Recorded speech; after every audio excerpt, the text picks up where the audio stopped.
আজকের এই ভিডিওতে জানতে পারবো সোলো লেভেলিং সিজন 3 এপিসোড 2, যেখানে জিনু কি করবে যখন তার বোনের উপর ভয়ঙ্কর ডেমন অ্যাটাক করবে। সেও তার শ্যাডো সোলজার কতটা ব্রুটাল হতে পারে তার এক ঝলক দেখানো হয়েছে এই ভিডিওতে। ভিডিওটা স্কিপ না করে শেষ পর্যন্ত দেখো, যাতে করে কোনো ইন্টারেস্টিং মোমেন্ট মিস না হয়ে যায়। আগের ভিডিওটা যদি দেখে থাকো তাহলে জানবে যে রেড গেট মিশন কমপ্লিট করার পর জিনু একটা চাবি পেয়েছিল, আর এই চাবিটা হলো কাটিনান টেম্পলের, যেখানে জিনু অতি শীঘ্রই যেতে চলেছে। প্রথমের ভিডিও শেষে জিনু চাহিনের ফাইটিং এক্সাম নিচ্ছিল তার গিল্ডে ভর্তি হওয়ার জন্য, যেখানে বেরু তার নিয়ন্ত্রণ হারিয়ে চাহিনকে হামলা করতে যাচ্ছিল, যেটা আটকাতে জিনুকে ফাইটের মাঝে আসতে হয়। তারপর জিনু তার পছন্দের ব্যাপারে জিজ্ঞেস করে সে এক কথায় হ্যাঁ বলে দেয়। এটাই হলো প্রথম এপিসোডের সামারি। এপিসোড 1-এর লিঙ্ক ডিসক্রিপশন ও উপরের আই বাটনে পেয়ে যাবে। এবার শুরু করা যাক সিজন 3 সেকেন্ড এপিসোড। কিছু সময় আগে জেজু আইল্যান্ডে রেড দেখে আমেরিকার Federal Bureau of Hunter Association জিনুকে প্রলোভন দেখিয়ে আমেরিকায় নিয়ে যায়। তারা বলে যে তাদের ওখানে এমন এক লেডি আছে যে হান্টারদের পাওয়ার আপগ্রেড করে দিতে পারে। জিনুকে আমেরিকায় নিয়ে আসার পর তাকে সেই লেডি অর্থাৎ সেলনারের কাছে নিয়ে যাওয়া হয়। সেলনারের বিশেষত্ব হলো যে সে সকল হান্টারদের পাওয়ার ফিল করতে পারে এবং খানিকটা পাওয়ার বাড়াতেও পারে। সেলনার যখন জিনুর পাওয়ার লেভেল ফিল করার জন্য তার হাতে হাত রেখেছিল, সে তখন জিনুর মধ্যে চলে গিয়েছিল। সে এর আগে এত অন্ধকার, এত পাওয়ার, এত মানা কখনোই ফিল করেনি। এছাড়াও সে জিনুর মধ্যে শ্যাডো মোনার্কের চোখ দেখতে পায়, যেটা তাকে বলছে যে জিনুর থেকে দূরে থাকো।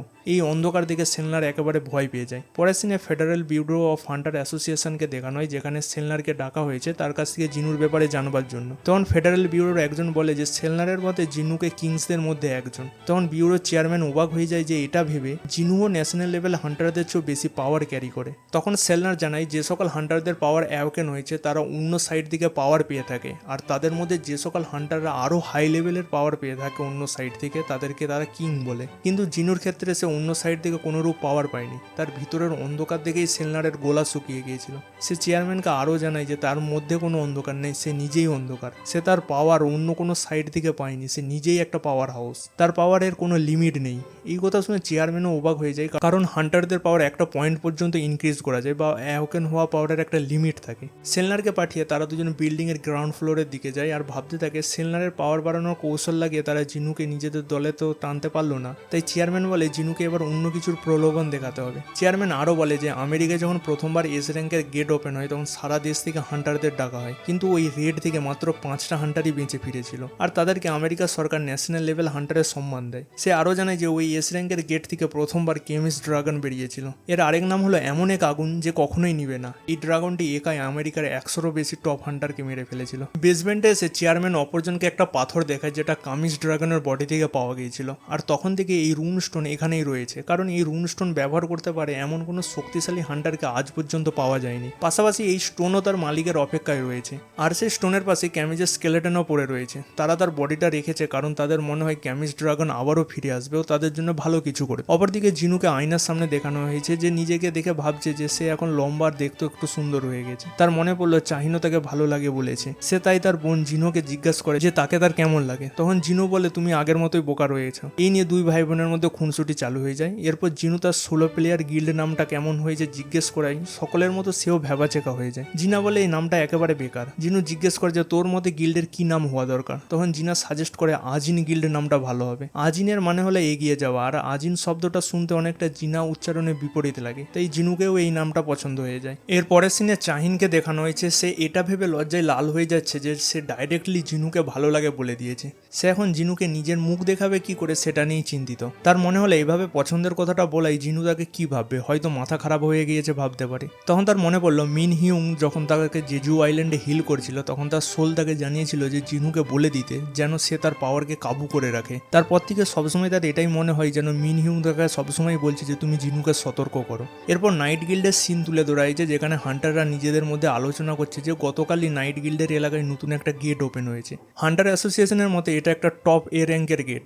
নাইট গিল্ডের কাছে যেহেতু এ র্যাঙ্কেরই হান্টার রয়েছে সব, তাই হান্টার অ্যাসোসিয়েশন তাদেরকে কখনোই এই রেডের পরামর্শ দিবেনি। তাই তারা ভাবতে থাকে যে অন্য কোনো গিল্ডের সাহায্য নিলে রেডের পারমিশন মিলতে পারে তাদের, কারণ আলাদাভাবে যদি অন্য গিল্ডে এসে এই রেড করে তাদের এলাকায় তাহলে তাদের পাবলিকের কাছে রেপুটেশন নষ্ট হয়ে যাবে। তখন সেখানে একটা এস র্যাঙ্কের হিলার এসে ও তাদেরকে পরামর্শ দেয় যে কোনো গিল্ডের হেল্প না নিয়ে কোনো পার্সোনাল হান্টারের হেল্প নিলে ভালো হবে। সে জিনুর নাম সাজেস্ট করে। নাইট গিল্ডের এই সাজেশন বেশ পছন্দ হয়, তাই তারা প্ল্যান করে যে জিনুর সাথে আলাদাভাবে বসে এই রেডে তাকে সামিল করাতে হবে। পরের সিনে জিনুকে তার গিল্ডের অফিসে বসে থাকতে দেখানো হয়েছে। সে জিনুকে জানায় যে আজিন গিল্ড নামটা তার কেমন লেগেছে। জিনুকে এই নামটা ভালো লাগে, কিন্তু এটা আরও ভালো লাগে যে অন্তত তার গিল্ডের নাম 16 প্লেয়ার গিল্ড হবে না। এরপর গিল্ডের 3 নম্বর মেম্বার নিয়ে আলোচনা শুরু হয়। জিনো জিজ্ঞেস করে চাহিনের টেস্ট কেমন হয়েছে গতকাল, পাস করেছে না ফেল। জিনু জানায় যেমনটা আমি চেয়েছিলাম ঠিক তেমনটা নয়। জিনো ভাবে যে চাহিন নিজে একটা এস র্যাঙ্কের হান্টার ও তার উপরে এত সুন্দর দেখতে, সে আরও কি চাই আবার। জিনু বলে তার এমন এক হান্টার চাই যে গিল্ডের কাজের পাশাপাশি যেন বিশ্বস্ত হয়। জিনু এমন একজনকে চাইছিল যে যেন সবসময় জিনুর পিছনে থাকে আর কোনো প্রশ্ন না করে তার অর্ডারের ওপর। সেই সময় গেটে কেউ একজন নক করে। গেট খুলতেই দেখা যায় যে নাইট গিল্ডের চেয়ারম্যান ও 2 হান্টারকে নিয়ে জিনুর সাথে দেখা করতে এসেছে। এটা দেখে জিনু অবাক হয়ে যায়, কারণ তার মনে হয়েছিল যে চাহিন হয়তো তার সাথে দেখা করতে এসেছে আবার। তারপর তারা জিনুকে সেই গেটের ভিডিও দেখায়, যেটা বুসানে খোলা আজ পর্যন্ত সবচেয়ে বড় গেট। গিল্ডের চেয়ারম্যান বলে যে বেশিরভাগ হান্টাররা রেডের 10% নিয়ে থাকে, কিন্তু তারা জিনুকে 20% দিতে আর রাজি আছে এই রেডের জন্য। কিন্তু জিনু তাদের 50-50% প্রফিট শেয়ারের দাবি জানায়। সে বলে তাদেরকে কোনো ইন্ডিভিজুয়াল ভাবলে চলবে না, তারা এখন একটা গিল্ড হয়েছে। জিনু তার গিল্ড সম্পর্কে জানায়। নাইট গিল্ড ও জিনু দুই পক্ষই এই শর্ত মেনে নেয় ও জিনুকে কালকে রেড করার জন্য পারমিশন নিয়ে নেয়। নাইট গিল্ডের হান্টার জিনুকে সঙ্গে করে নিয়ে যেতে চেয়েছিল, কিন্তু জিনু জানায় যে সে কাল ঠিক সময়ে সেখানে পৌঁছে যাবে। তাদের বেরিয়ে যাওয়ার পর জিনু তাদের শ্যাডোতে নিজের একটা শ্যাডো সোলজার লুকিয়ে দেয়, যাতে করে তাদের খবরাখবর জানতে পারে। এরপর তার মায়ের ফোন আসে, সে ওখান থেকে চলে যায়। এরপরে সিনে বুসানের রেড গেটের সামনে সব নাইট গিল্ডের এ র্যাঙ্কে হান্টার দাঁড়িয়েছিল। তারা জিনুকে ফোন করতে থাকে, কারণ সে যদি না আসে তাহলে তাদের অবস্থা খুবই খারাপ হতে চলেছে, কারণ তারা 5 মিনিটের মধ্যে এই রেড শুরু করবে। তখন জিনু জিনার স্কুলের বাইরে দাঁড়িয়ে ভাবছে যে জিনার ছাতা আনতে ভুলেনি তো, কারণ মেঘের অবস্থা খুবই খারাপ। জিনু তার শ্যাডো এক্সচেঞ্জ পাওয়ার ব্যবহার করে গেটের সামনে পৌঁছে যায়। জিনু ওখান থেকে চলে যাওয়ার পর জিনার স্কুলের ভিতরের দৃশ্য দেখানো হয়, যেখানে কতগুলো ছাত্র একটা বন্ধ ক্লাসের দিকে যায়। তখনই সেখানে আরেক গেট ওপেন হয়, যেটা দেখে তারা ভয় পেয়ে যায়। কিন্তু একজন গেটের সামনে এগিয়ে বলে এই ধরনের গেটগুলো এত ভয়ঙ্কর হয় না, এগুলো বেশ সিকিউর, হান্টাররা ছাড়া এই গেটের পারাপার হতেও কেউ পারে না। আর এই গেটটা পুরোপুরি ওপেন হতে 1 সপ্তাহ লেগে যাবে, আর ততক্ষণকে হান্টাররা এই গেটের ব্যাপারে জানতে পেরে যাবে। কিন্তু সেই সময় গেটের মধ্যে থেকে একটা হাত বেরিয়ে আসে, যেটা ওই ছাত্রটার মাথাটাকে মুঠোয় টিপে গুঁড়িয়ে দেয়। সেখান থেকেই 2টো অর্কস বেরিয়ে আসে, যারা এই ছাত্রগুলোকে শেষ করে দেয়। কাহিনীতে এবার অর্কসদের ব্যাপারে কিছু ইনফরমেশন দেওয়া হয় যে কিছু এমন প্রাণী রয়েছে যারা জন্মগতভাবে শিকারী, তারা নিজে থেকেই নিজেদের শিকার খুঁজে বেড়ায় ও তাদের শেষ করে দেয়। আর তারা সাধারণ মানুষের চেয়ে অনেক বেশি শক্তিশালী, তারা রক্ত আর মাংসের গন্ধে টানা হয়ে চলে আসে। কিন্তু এতদিন তারা কিছু করতে পারছিল না, কারণ তাদেরকে একটা টার্গেটকে খোঁজার কাজে লাগানো হয়েছিল। কিন্তু ঘটনাচক্রে তাদের কোনো একটা সেন্স অ্যাক্টিভেট হয়ে যায়, যার ফলে তারা নিজেরাই ডিসাইড করে যে তারা নিজেরাই শিকার খুঁজে তার খেল শেষ করে দিবে। 2টো অর্কের মধ্যে একজন বলে এই বিল্ডিং অনেক ফ্লোর রয়েছে, আমাদের সবাই শিকার করতে হবে। আমি একটা ফ্লোর করে শিকার করে আগাচ্ছি, ততক্ষণ তুমি দলের বাকি সব অর্কদের ডেকে নিয়ে আসো।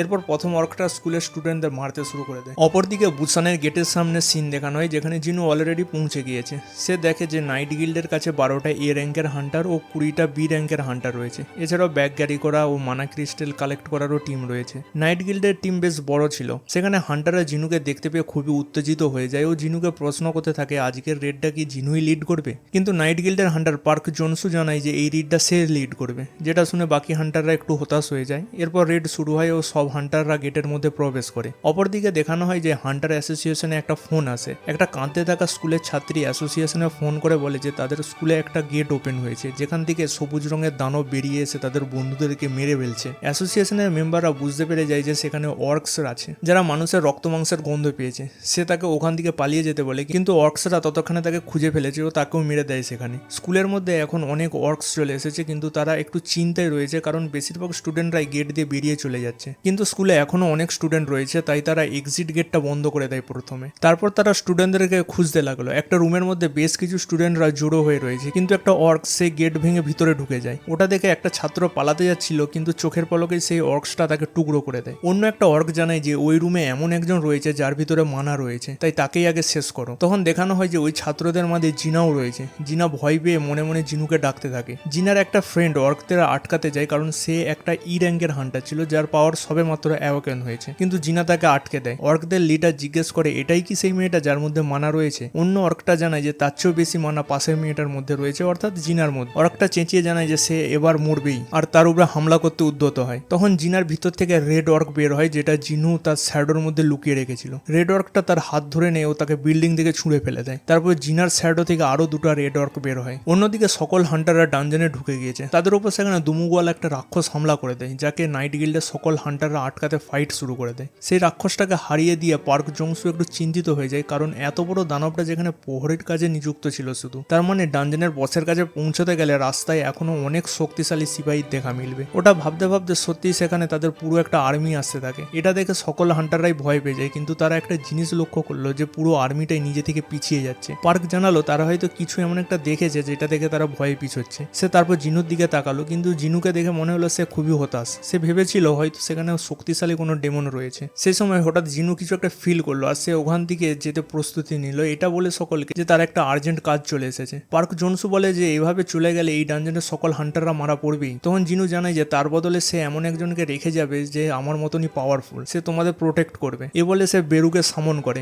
বেরুকে দেখে সকল হান্টাররাই ভয় পেয়ে যায়, কারণ তারা জেজু আইল্যান্ডের রেডের সময় দেখেছিল বেরু কতটা ভয়ঙ্কর ও শক্তিশালী। জিনু বেরুকে বলে সকল মানুষদের এখানে প্রোটেক্ট করতে হবে। বেরু জিজ্ঞেস করে যারা মানুষ নয় তাদের সাথে আমি কি করব। জিনু জানায় ওটা নিজের মতো করে সামলে নিবে। তারপর বেরু একবার চিল্লায়, যা শুনে সকল হান্টারদের ঘাম বেরিয়ে যায়। জিনু বেরুর সাথে আরো 20টা শ্যাডো সোলজার রেখে যায়। সকল হান্টাররা বেরুকে দেখে ভয় পাচ্ছিল, তাই তারা জিজ্ঞেস করলো যে আমাদের কি এদের সাথে রেখে চলে যাচ্ছেন। তখন জিনু জানায় যে তোমরা যদি চাও আমি যাওয়ার আগে সকল ডেমনকে শেষ করে দিয়ে যেতে পারি, তবে আমার মনে হয় এমন করলে তোমাদের হয়তো কোনো ফায়দা হবে না। তারাও মেনে নেয়, কিন্তু জিনু শ্যাডো এক্সচেঞ্জের পাওয়ার ব্যবহার করতে পারছিল না, কারণ একবার এক্সচেঞ্জ করলে 3 ঘন্টা সময় লাগে পুনরায় ইউজ করার জন্য। তাই জিনু দৌড়ে ডানজনের বাইরে যেতে লাগলো, কারণ তার মনে এক খারাপ সেন্স হচ্ছিল। সেই সময় রাস্তায় ডানজনের আর্মি বাধা দেওয়ার চেষ্টা করে, কিন্তু জিনু ড্যাগার বের করে, যেটা দেখে আর্মির সকলে মাথা নত করে বসে পড়ে। এটা থেকে জিনু অবাক হয় কিছুটা, কিন্তু ওসব না ভেবে সে ডানজনের বাইরে এসে কাইসেনকে সামন করে ও বিদ্যুতের গতিতে উড়ে যায়। ডানজনের বাইরে দাঁড়িয়ে থাকা লোক সব অবাক হয়ে যায়। জিনু কাইসেনকে বলে যত তাড়াতাড়ি সম্ভব আমাকে জিনার কাছে নিয়ে চলো। অপরদিকে জিনু রেড অর্ক সবুজ দানবগুলোকে একের পর এক মেরে চলেছে, যেন তাদের কাছে এটা কোনো ব্যাপারই নয়। সকল স্টুডেন্টরা এটা দেখে অবাক যে দানবগুলো দানবের হাত থেকে তাদের বাঁচাচ্ছে। সেই সময় জিনার মনে হলো যেন জিনু এখানেই রয়েছে, তাই সে রেড অর্ককে জিনুর ব্যাপারে জিজ্ঞেস করলো। কিছু উত্তর না পায় সে এগিয়ে যেতে লাগলো, কিন্তু একটা অর্ক তাকে আটকে দিয়ে বলে ওই পাশে জীবন, ওই পাশে বিপদ রয়েছে। সেই সময় স্কুলের ভেতরে গেটটা পুরোপুরি ওপেন হয়ে যায়, যার ভিতরে ওই অর্কের বসকে দেখানো হয়েছে, যেখানে এক অর্ক সিপাহী তাকে জানায় যে 3টা হাই অর্ক মানুষদের সাহায্য করছে তাদের বাঁচানোর জন্য। সে বলে আমরা যদি ওই অর্কসদের হারাতে না পারি তাহলে আমাদের ধিক্কার লাগা দরকার। সে তারপর তার কুড়াল চাগিয়ে বলে এবার এই রেড অর্কদের সময় শেষ।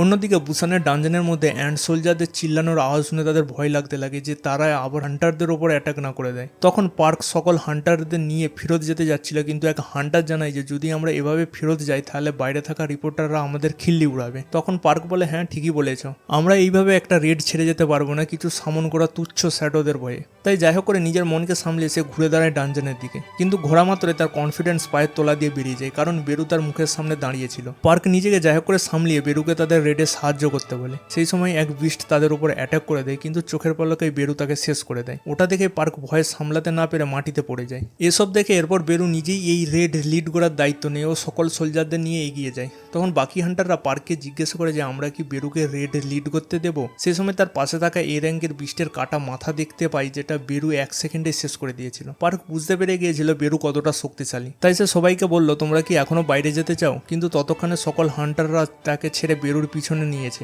এরপর জিনার স্কুলের সিন দেখানো হয়েছে, যেখানে অর্ক বস এসে রেড অর্কের হাত কেটে দেয়, যেটা দেখে সকল সবুজ অর্ক উৎসাহে চিল্লাতে থাকে। রেড অর্কের হাত হিল হয়ে যায় ও অর্ক বসের উপর হামলা করে দেয়। অর্ক বস তাকে যতবার মারছিল রেড অর্ক আবার নিজেকে ততবার হিল করে নিচ্ছিল। অর্ক বস বুঝতে পারে যে এই রেড অর্ক কোনো এক ম্যাজিকের মধ্যে রয়েছে, তাই সে রেড অর্ককে না মেরে ঠিক করে যে যাকে বাঁচাতে রেড অর্ক ফাইট করছে তাকেই আগে মারতে হবে। অর্কের মনে হলো জিনাকে প্রোটেক্ট করছে এই রেড অর্ক, তাই অর্ক বস বাকি অর্কদের ওই জিনাকেই ধরতে অর্ডার দেয়। সে এক রেড অর্কের মাথা উড়িয়ে দেয় ও কন্টিনিউয়াসলি তার উপরে অ্যাটাক করতে থাকে, কারণ হিল হওয়ার সময় তারা ঘুরে অ্যাটাক করতে পারে না। তারপর সকল গ্রিন অর্ক রেড অর্কের উপর কন্টিনিউয়াসলি অ্যাটাক করতে থাকে, যার ফলে রেড অর্ক ঘুরে ফাইট করতে পারে না। সেই সময় এক অর্ক জিনার মুখটাকে ধরে ফেলে। সে বলে আমার মনে হয় তোমার মধ্যে ম্যাজিক রয়েছে, এবার তুমি মরে যাও। গ্রিন বস তাকে মারতেই যাবে, সেই সময় আকাশে জিনুর মানা ফিল করে, যেটা ফিল করেই তার ভয় লেগে যায় ও সঙ্গে সঙ্গে সে জিনাকে ছেড়ে দেয়। অপরদিকে জিনু কাইসেনা করে বিল্ডিং এর দিকে এগিয়ে আসে, যেটা দেখে অর্ক বলে কিছু একটা আসছে আমাদের দিকে, যেটা খুবই ভয়ঙ্কর। সে সকল অর্ককে পিছিয়ে যেতে আদেশ দিল, কিন্তু সেই সময় কাইসেনকে নিয়ে জিনু দেয়াল ভেঙে প্রবেশ করে, যার ফলে অনেক অর্ক এমনিতেই ছিটকে পড়ে যায়। ওখানে পৌঁছে জিনার মাথায় হাত রেখে বলে তোমরা এখন সবাই নিরাপদে আছো। জিনুর মানা ফিল করে অর্ক বসের ঘাম বেরিয়ে যায়। সে নিজের পরিচয় দিতে যাচ্ছিল, কিন্তু জিনু তাকে চুপ করিয়ে দেয় এবং বলে সাইলেন্ট, ডোন্ট মুভ, চুপ, ওখান থেকে একটুও নড়বি না। আজকের ভিডিও এখানেই শেষ। এরপরে কি হতে চলেছে জানতে হলে এপিসোড 3 লিখে কমেন্ট করো। ভিডিওটা ভালো লেগে থাকলে লাইক করতে ভুলবেন না। নেক্সট আপডেট পেতে ডোন্ট ফরগেট টু সাবস্ক্রাইব। দেখা হচ্ছে পরের ভিডিওতে আরও ইন্টারেস্টিং স্টোরির সাথে।